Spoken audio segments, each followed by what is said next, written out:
Ladies and gentlemen, to the surprise of a surprisingly large number of people, the Conservative Party of Canada has done it again, or rather has not done it again, and lost the fourth straight election in a row, which we've had some pretty long streaks in Canadian history, but that one's getting up there.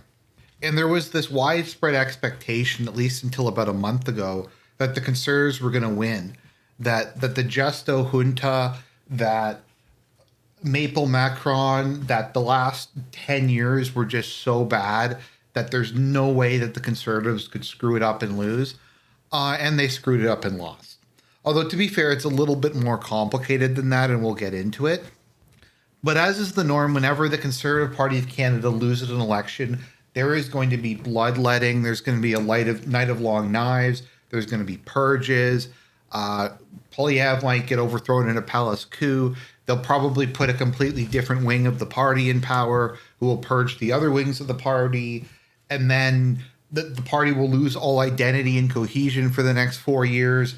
And then it'll run and it'll be a mess again. And the cycle will just continue to repeat itself. I personally thought they shouldn't have gotten rid of Andrew Scheer, like just because he didn't beat Justo. Like he got Justo reduced to a minority government, and Justo was still very popular at the time. But no, we had to remove him. We had to remove Aaron O'Toole, who I didn't really like. But it's just basically every election we have a new leader. Every election, that leader gets felted, and then it just kind of limps along, and the Liberals somehow stay in power. So let's take a look at the results because, to be somewhat fair to the Conservatives, it wasn't really their fault this time. At least it wasn't entirely their fault. If we look at the actual results, Polyev did pull the party up quite a bit in terms of the popular vote. So it was brought up over 40% of the vote, which oftentimes in Canada, that's enough to win a majority or at least a minority government. So he did manage to pick up a substantial amount of steam. And he did pick up a couple more votes, pick up a couple more seats. The problem and the thing that led to this liberal kind of breakthrough is the fact that the NDP completely collapsed. For whatever reason, people were not into Jagmeet Singh's pink turban dude bro socialism, and the NDP kind of completely and totally collapsed in this election. As you can see here, they went from getting 18% of the vote to getting 6% of the vote. I looked this up. Approximately half of the NDP voters from the previous election said that they were going to be voting Liberal.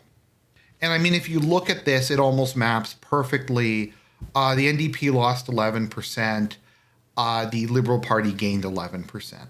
Now, obviously, some of that might have come from the BQ or something like that, but you get the point. Is the Liberals? I don't know how much they really improved their standing among Canada in general. It's just that Jagmeet Singh was such a dumpster fire and was so unlikable that he was able to prevent the vote from being split the way it normally is. Like if the NDP had have gotten, I don't know, like even 10 or 12, it might have split the vote enough to give the Conservatives the win on this one. But the Liberals benefited from not having a divided left-wing vote. And the Greens also lost a lot of their votes, so that also would go into the Liberals. Basically, the Conservatives normally win through vote splitting as there's multiple parties with similar ideologies. And I'm not talking about them in the Liberal Party, but the Liberals, New Democrats, and Green Party have a lot of overlap in terms of their voter base. And how support kind of fluctuates between the three of them and the Bloc Québécois to a certain extent kind of determines how the election goes. The BQ didn't lose that much of its popular vote, but it lost enough that a lot of close ridings in Quebec flipped. That's partially how the Liberals picked up some seats there. Like I said, I think it's more accurate to say that the NDP collapsed and the BQ underperformed than really the Conservatives lost, because that would be a pretty respectable showing in any other election. It's just, once again, there was no vote splitting, which there would normally be. The other big story is the People's Party of Canada has collapsed. It didn't even get 1% of the vote now. It went down from getting 5% of the vote. So I think it's effectively dead at this point in time. I don't really think that there wasn't even really a reason for it to exist other than just like disaffected conservative voters to express their irritation with the party. But now it really has no reason to exist. They weren't even able to run candidates in every riding. So there's that aspect to it. So what does this all mean? It's an election I like to call a nothing poutine. So there's the nothing burger, which is just the bun and there's no burger in it. So in Canada, we have something called poutine, which is French fries that has cheese curds and gravy on it.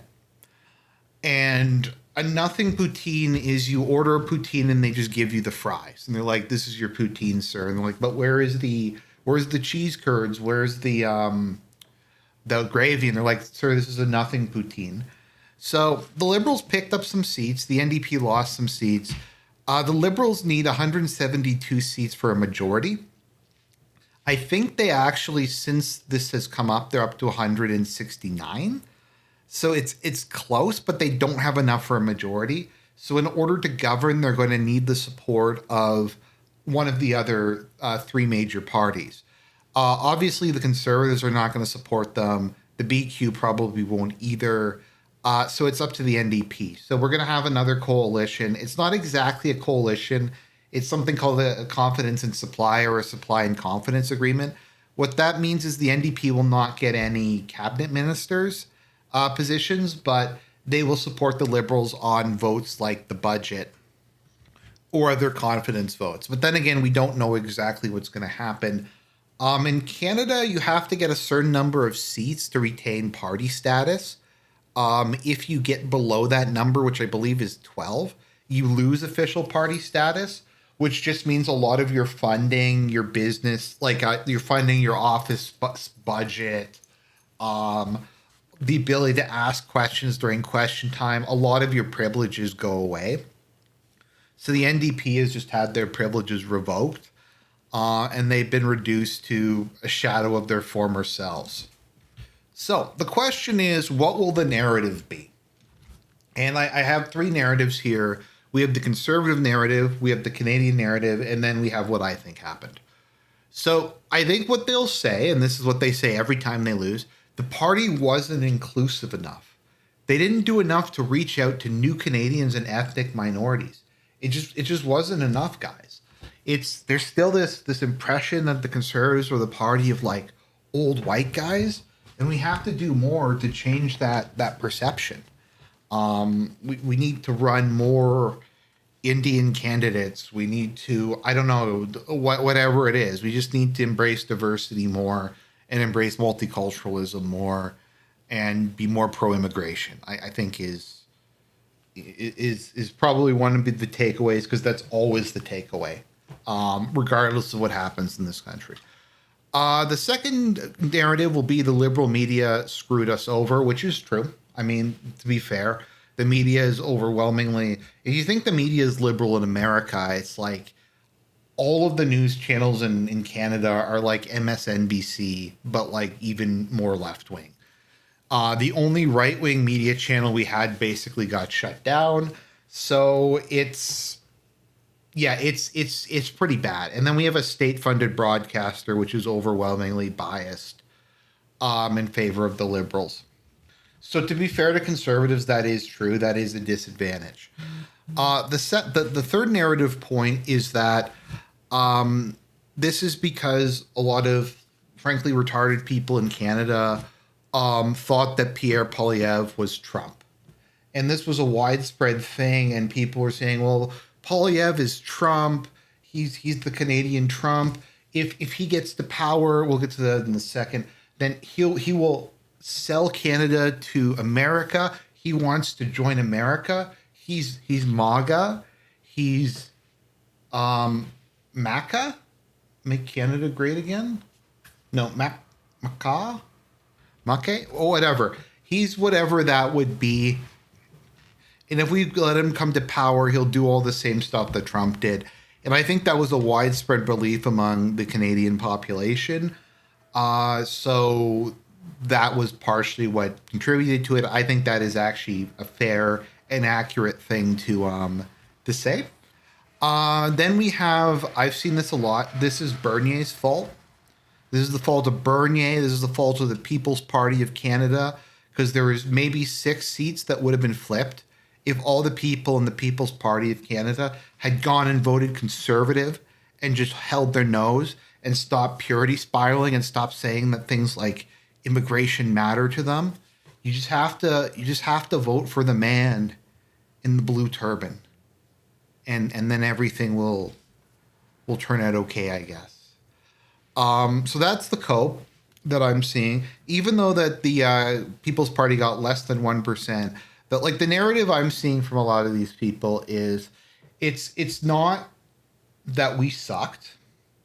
It's not that we didn't present a compelling case to get these people to vote for us.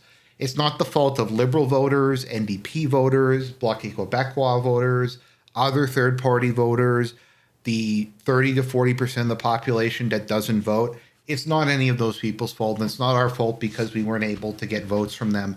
It's the fault of like this 0.7% of the population who didn't want to vote for us. And they're the reason that we lost the election. Because like it was splitting the so-called right-wing vote in Canada. And that's a unique thing that only the conservatives have to face. The liberals don't have to deal with having multiple parties with similar ideological positions that are splitting their vote. They just don't. Like if you look at like the People's Party of Canada, that's taking maybe like less than 1% of the vote. Whereas like the liberals don't have any other party that exists that would take votes away from them. So it's rough, man. And then I'm sure we'll get the normal far right figures, whoever that is, religious fanatics, social conservatives, people from the countryside, and their bad optics cost us the election. That's the other one that always comes up. So what is the Canadian public's narrative? The Canadian public narrative is that Pierre Poilievre was far right and should have moderated and moved towards the center. If you ask any Canadian, how was he far right? They will not be able to provide you with an answer. They'll just say that he's Trump. They'll just say that he's Donald Trump. They won't be able to name like a single reason why he's far right or why he's like a neo-fascist or whatever. But they will just say that because this is Canada. So the impression is that Poilievre is identical to Trump in terms of personality and policy platform. So he has the exact same platform. He's like a Russian bot. He doesn't love Ukraine enough. He wants to lock women up, like to make it illegal to be a woman and take away their right to abortions, that he's going to end gay marriage, that he's going to, I mean, actually Trump isn't even doing that kind of stuff. I'm trying to think of, that he's going to like shut the border to illegal immigrants, that he might put criminals in jail. I don't even know. I can't even really think of a policy. The only real policy Poilievre has that's at all similar to like Trump is maybe tax cuts, and his crime policies are somewhat similar to Trump's, and that's about it. Otherwise, they really don't have much in common other than just their personalities, and I'll get to that in a minute, because it is a little bit accurate that Poilievre did kind of model his personality and his public persona off of Trump and Nigel Farage, and that did backfire. So people, like the average Canadian was like, Carney was so much better. He was civil and pleasant. He reminded me of like my grandfather or my uncle who would just monotone ramble and it would put me to sleep. He made me feel safe. And by that I mean bored. But he would protect you from the evil Donald Trump who's coming to take over Canada. So that, and then his rhetoric was divisive and problematic. So there's that. Now, my narrative. What do I think about this? So, firstly, to be fair to the Conservatives, like I said earlier, it's not so much that the Conservatives lost. It's that they won marginally in an election they had to win big in. If they had have won marginally an election where the NDP stayed strong, they probably would have formed government. Did they not get what they needed to get? Could they have done significantly better? Yes, but I don't think ultimately it's the fault of them running a completely incompetent, like utterly crappy campaign. It's not like this wasn't a close race. Like it was close, and once again a couple percentage points flip could have very easily made these results go the other way. So like it's not, it's bad, but it's not like they didn't lose anything necessarily. They won, but they didn't win enough. That being said, Poilievre, in my view, ran a lame, low energy campaign. It lacked kind of a central theme, other than Axe the Tax was like the big one, and like it wasn't even taxes. It was like about the carbon tax and about pipelines and I think LNG. I don't even know. It was just about a bunch of stuff that like people didn't even really care about. Like I didn't get any kind of vision of Canada from him. He like Justo, you can say what you will about him, but he had a vision from Canada. Now his vision for Canada was horrific, but he could at least articulate it a bit.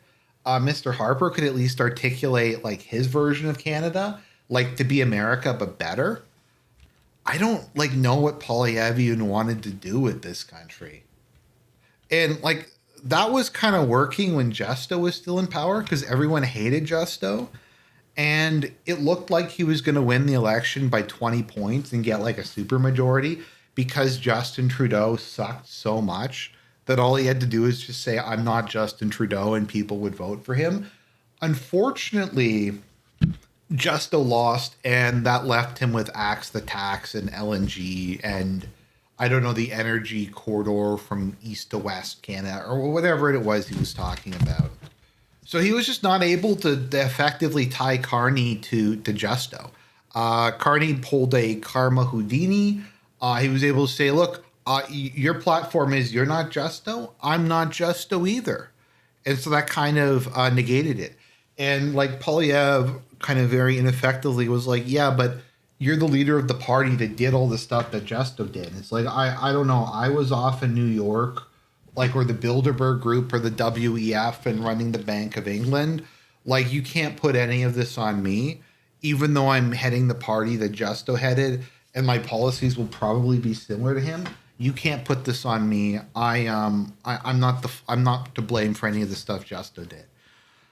And they were unable to really tie him to that. And so basically whatever reason people had to not vote for the Liberal Party vanished because people were able to compartmentalize and say, well, all the stuff that happened over the last 10 years was bad, but that was just Justo. That wasn't his party or his ideology or anything like that. The other issue is Poilievre's brand. His brand is very inconsistent. I describe him as alternating between the cassette tape version of the right-wing populist Blu-ray and an Ambien addict. He tries like ineffectively to do the whole like Trump or Farage or like right-wing populist thing. He's just not very good at it.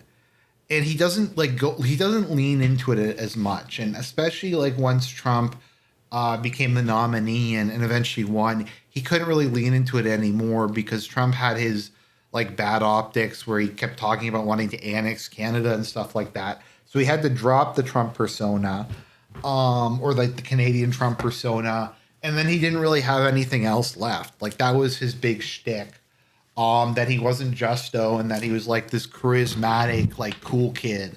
He's like the young, cool kid on the block who's here to save Canada. And he just kind of became Ambien. Like, if you've seen the debate, it was like the lowest energy, least charismatic, least interesting, like just people arguing over irrelevant nonsense no one cares about. There was no vision. Like, the vision was Axe the Tax. And the problem is because of the way the Conservative Party has set itself up, it can't really put forward a vision because for a number of reasons. I think part of it is they just are afraid of alienating the center, whatever that means. And also just their open-ended commitment to diversity and multiculturalism kind of precludes them coming up with anything resembling a coherent ideology. So to be fair, Trump did screw him. I think Polyev would have probably won, maybe even got a majority government if it wasn't for Trump. People associated him with Trump. People thought that Carney was the only person who could save Canada from Donald Trump, and Trump kept reiterating it. And it's led to this outpouring of like F-slur Canadian nationalism, where there's like signs up everywhere now, like proudly Canadian owned, made in Canada. Diversity is our strength. We're the hotel of nations. We're the nation that's proud of having no national identity. So there's an outpouring of that, and Carney, the rootless cosmopolitan who didn't even live in Canada and has never held elected office, was somehow able to tap into that energy more than Polyev was. Somehow, I don't know. So that kind of screwed him. Once again, like, I don't think voters cared about the carbon tax, pipelines, or any of the other stuff. I think, and I said the same thing for Trump, actually. I think if you're a Western conservative party, what you should be focusing on is cost of living, so inflation, groceries, housing, stuff like that, crime, and reducing immigration. Now, in Canada, you can't have Trump-level reductions, but I think you could campaign on reducing it to pre-Justo levels. You could like try to cope about it and go, oh, it's not that we want to preserve the country or anything like that. It's we just don't have enough housing. We can't assimilate this many people right away. And I think that would have been like a better platform than whatever it was that they ran on.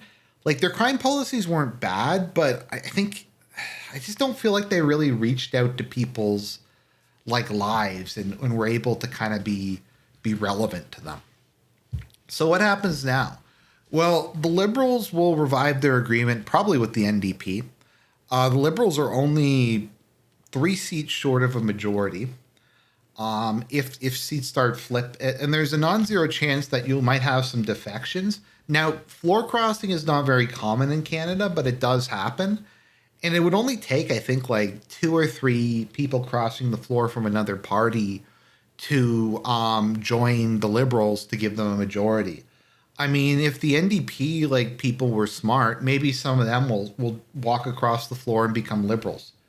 It would only take 3 defections from either party. There's also the issue of by-elections, people retiring, people getting sick, people dying.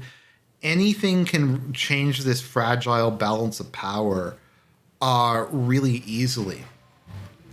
And likewise, if the Liberals wind up losing a couple seats, or the NDP does, it might get to the point where they won't be able to have a supply and confidence agreement and have enough votes to be able to overcome everything. And they'll have to try to get the Green Party and the BQ to try to support them, and it'll just become increasingly a mess. So this government is just going to limp along for probably at least 2 years at this point.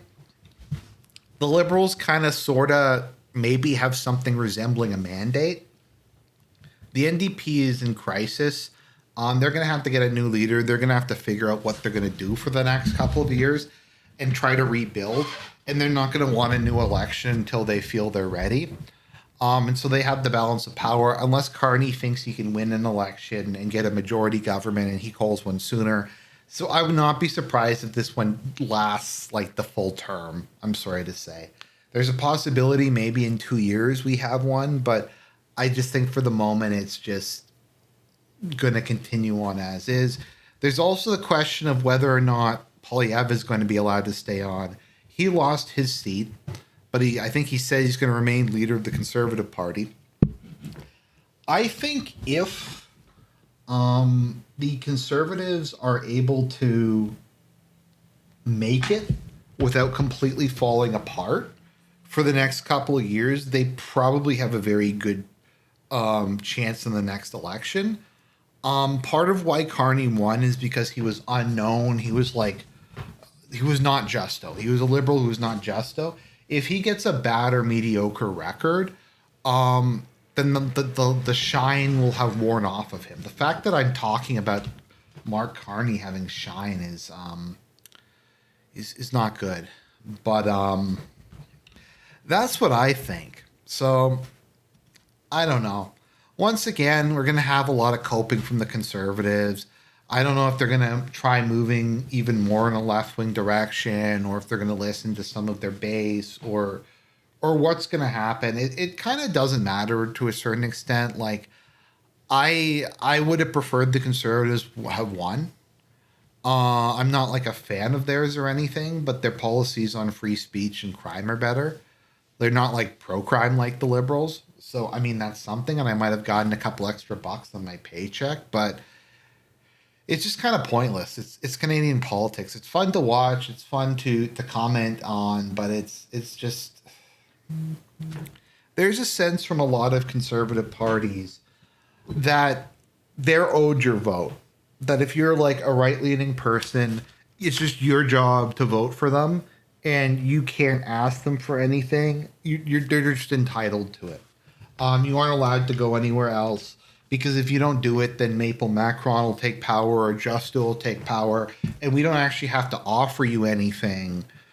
We just have to threaten you with the other guy who's going to be worse. And I think people are just kind of tired of that, and they're tired of just the sense of entitlement. Now, I actually don't put the Republicans in this category because I think Trump's done actually a lot of good things. Like he's made some positive changes, and we can talk about that some other time. But I'm very reluctant to recommend voting for a party on the basis that it's the lesser of two evils. If it's not going to bring anything positive to the table, like I just don't know if it's enough to say this one's less bad. Like it can be like less bad and maybe do one or two good things, and that might be a reason to vote for it. But I don't know. That's where I'm at. I hope you enjoyed the video. I hope you found it interesting. God bless everybody. Pray for Canada. This country's doomed.